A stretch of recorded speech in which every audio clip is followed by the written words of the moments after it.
The Lord be with you. And also with you. The Holy Gospel according to St. Matthew, the 2nd chapter.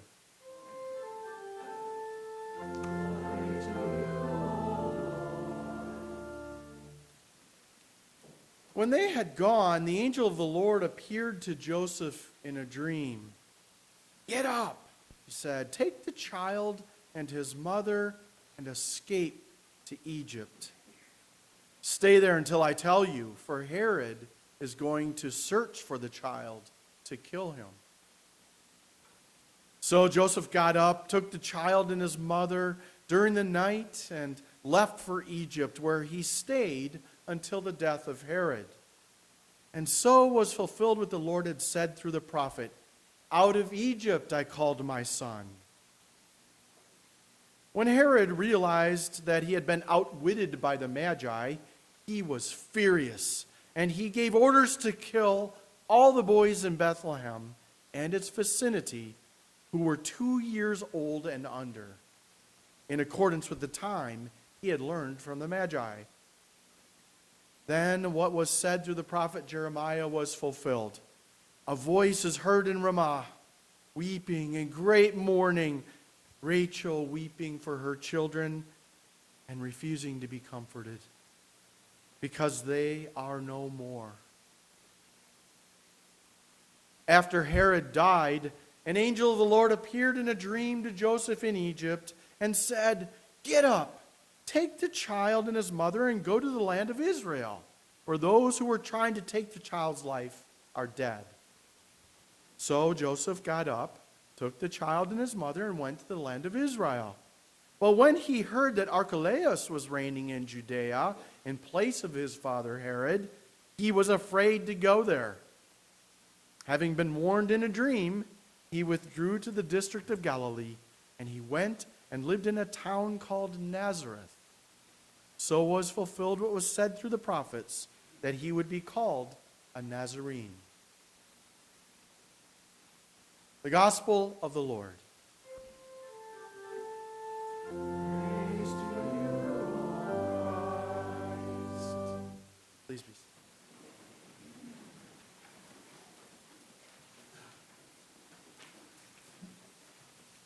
So this first Sunday of Christmas, we're hearing stories again where angels in dreams are speaking to people, speaking messages of redemption and God's great works and the salvation of God's people.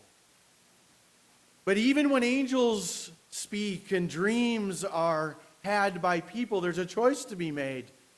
Do I listen to the dream? Do I pay attention to the dream? Do I do what the angels have invited me to do, encouraged me to do, instructed me to do? And we hear again today Joseph's interaction with the salvation planned by God for the world. So it's interesting. When I was younger, I would always interact with this story, with this Feast of the Holy Family, by thinking, oh, they had to move. How many of you have had to move in your life? Okay, moving in and of itself is disorienting, isn't it? Things change. Our lives are different. We leave things behind. We move into new situations. We have to open ourselves up to trust the people. And I always thought, okay, this is a story about how people have to move and to change in order to respond to God's plan for them, for God's desire for them, for life. Sometimes moving is necessary.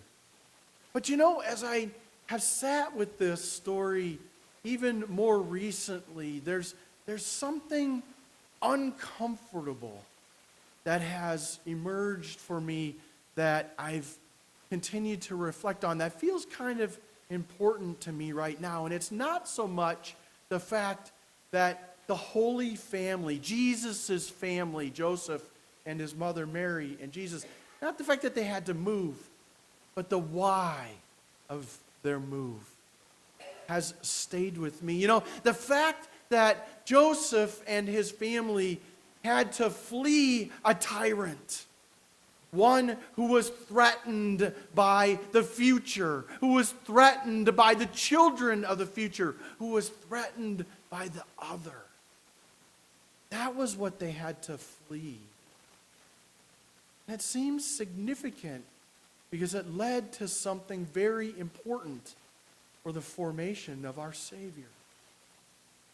You know, the title Holy Family can be a little bit put offish, I think, because I don't know about you, but when you hear the word holy, what do you tend to think of?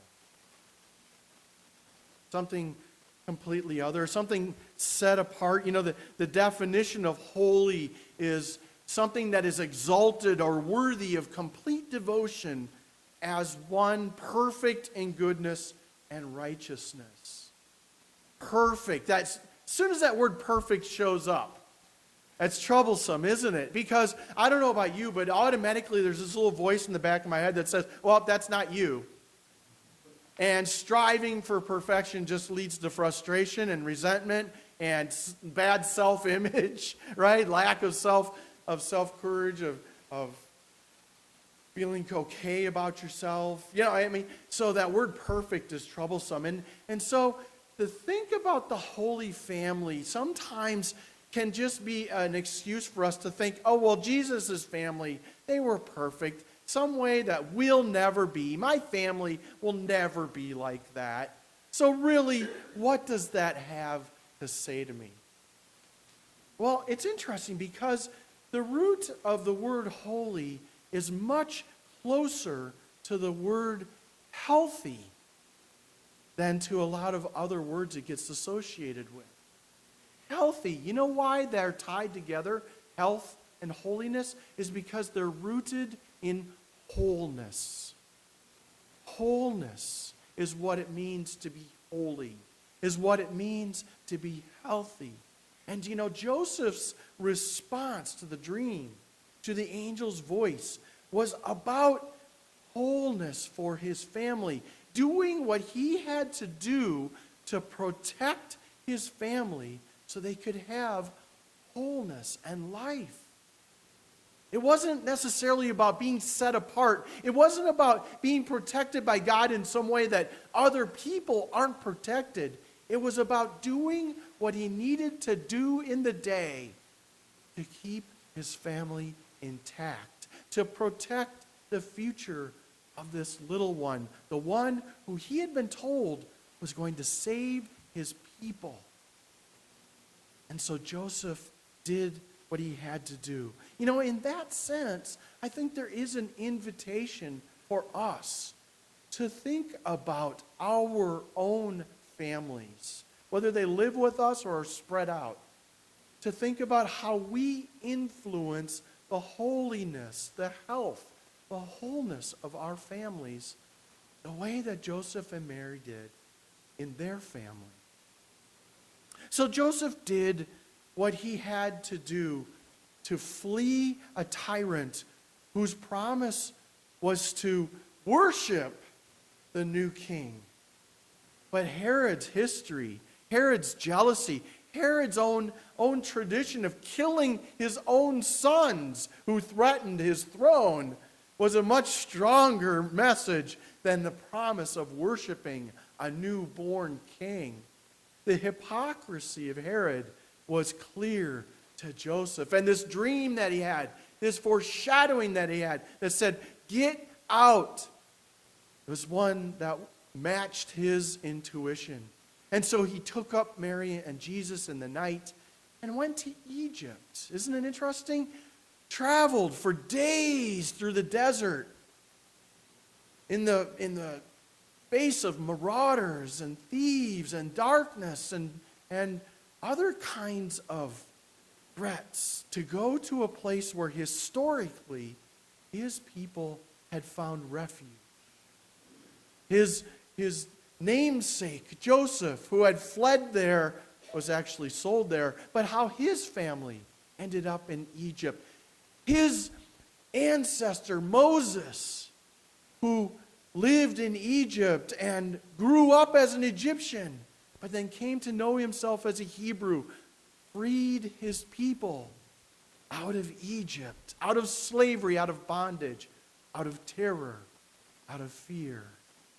And so this story unfolds for the Holy Family as they once again go to Egypt, where they sought refuge.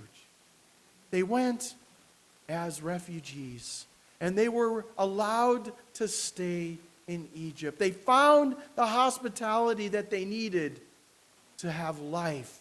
And they stayed there until the terror in their own home had left.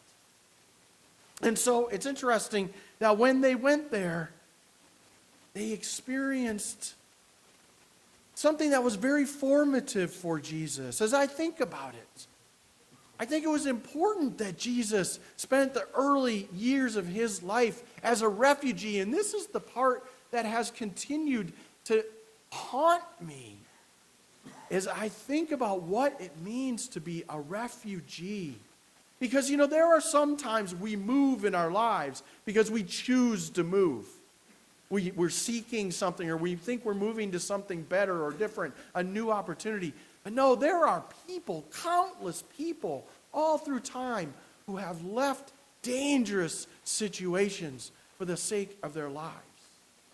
And the Holy Family did that. They were refugees in a land where Jesus formed his identity not as just a Jew, but as an Egyptian as well. He was a both and from the very beginning. And I think it left him with an impression upon his spirit about compassion and what it means to be among people in a loving way, in a good way, people who are different than him. The Holy Family went to Egypt and experienced hospitality. And they returned to form that in their own lives, to extend that to other people in their lives. Isn't that the gospel story we have heard unfolded time and time again of how Jesus extends compassion and hospitality to the marginalized, the excluded, the ones who are looked down upon, the weak, the vulnerable? That was his own early experience. It's what made sense to him when he said, kingdom of God, because it was God's compassion and hospitality that they were extending. I have to believe that in that experience of being a refugee, the Holy Family bonded tightly together, and they formed a life of interdependence, relying on this new community, relying on each other for their survival and their identity. That formed who they were, finding that refuge and creating it for others. I think this leads us to a reflection for our own lives. If that's the way the Holy Family was formed, look at how different that is from the messages that you and I live in and have been formed in a culture that says, no, self-reliance is primary. Being a self-made person is primary. Being in control and having power and authority and being self-sufficient, that is our motto. And it leaves, I believe, my friends, it leaves far too many of us living with deep anxiety and depression. Because we heard in our earlier prayers, we cannot rely on our own powers and live in a holy and healthy way in this world. Because our own powers will betray us. It's the nature of being human. But by calling out and relying on God and on others, we can find wholeness. So maybe today, part of our own reflection about being a holy and healthy and whole person or family is to ask ourselves, who is our network of support? Who do we rely on? Who do we surrender to when we are feeling weak or incomplete? When we are feeling threatened? Who do we allow ourselves to rely on? Because that's the model given to us by our Holy Family. That, I believe, is the gift of a faith community. A community of people that we can sit with in our humanity, surrender ourselves to. It is the gift of our God who comes to us week after week, day after day, hour by hour, to offer us hospitality, to welcome us out of our fear, to support us and strengthen us for what we need to be whole in this world. So I ask you, where is the angel of the Lord asking you to go to today?